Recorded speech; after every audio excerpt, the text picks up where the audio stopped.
Well, last night's Super Bowl was expected to be a record-breaking year for online sports betting in the U.S., but something broke. Multiple gaming platforms had multiple crashes. Contessa Brewer joins us now with the latest there. What happened, Contessa? I saw statements from companies like FanDuel saying that they were experiencing outages. Was it all driven because of the surge in betting demand? Well, I mean, that's part of it, Dom. But look, even before the game started, you had furious bettors taking to social media to complain about online and mobile crashes, and there was a lot of swearing. One tweeter wrote, "How is it that I'm seeing FanDuel commercials on my television, almost rubbing it in that I can't even place a bet on your app that crashes anytime there's a reasonably large sporting event? I'm told FanDuel's outages were intermittent because demand exceeded expectations, with the biggest problems in Michigan, where they love sports and sports betting just launched last month. In Nevada, it wasn't just the BetMGM app. It was also MGM's retail sports books. MGM couldn't take bets through the game. They couldn't settle immediately afterwards. MGM tells me now it's settled bets on its apps, but they were still working actively to try and close out tickets at closing time in the sports book. Barstool got complaints over its app crashes. Penn National Gaming blames third-party tech issues, and though it didn't point the finger specifically at Kambi, DraftKings did. Kambi's a global gaming tech provider. I've reached out to them for some insight. But in the meantime, DraftKings says it appears this outage was caused by a surge in traffic that caused problems for our back-end provider. Our DFS, Daily Fantasy Sports, and Pools products, supported by in-house technology, are functioning without issue. This incident is why we believe owning our own technology is important. DraftKings announced last summer it would terminate its deal with Kambi by this coming September. DraftKings went as far as crediting customers they thought were affected, gave them $20. William Hill, PointsBet, and others say their operations were totally smooth and said globally, record demand for online wagers, Dom, was expected. I mean, it was certainly expected because the marketing that went into this, I saw so many commercials for DraftKings and FanDuel and everything else.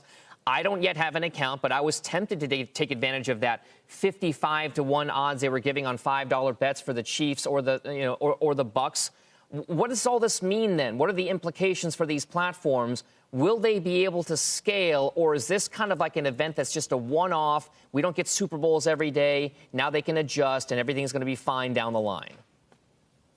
Look, they were having tech meetings late up until the game to try and make sure everything was ready to go and would operate smoothly. They expected this rush of demand. So there's going to be, I'm sure, internally heads rolling at each of these organizations.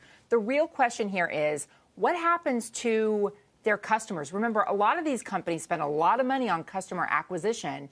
And so if you bring them in and then your app is unreliable, you infuriate your customers. And PaySafe just recently did a survey that showed there's not a lot of brand loyalty here. The customers go where they'll get bonuses and sort of promotional payoffs, and where it's easy to cash in and out. And if you can't do that, you're going to ruin your relationship with them. So I'm questioning what they spent on these ads and what they are going to lose in terms of customer confidence in their product. I mean, you can lose customer confidence in product, Contessa, but we're also talking about only a handful of apps that are really driving a lot of the action here. You mentioned the Barstool partnership with Penn Gaming, BetMGM. You've got another one in terms of FanDuel and DraftKings. There's only a handful of players out there doing this. Do consumers really have a choice when it comes to dealing with this kind of thing?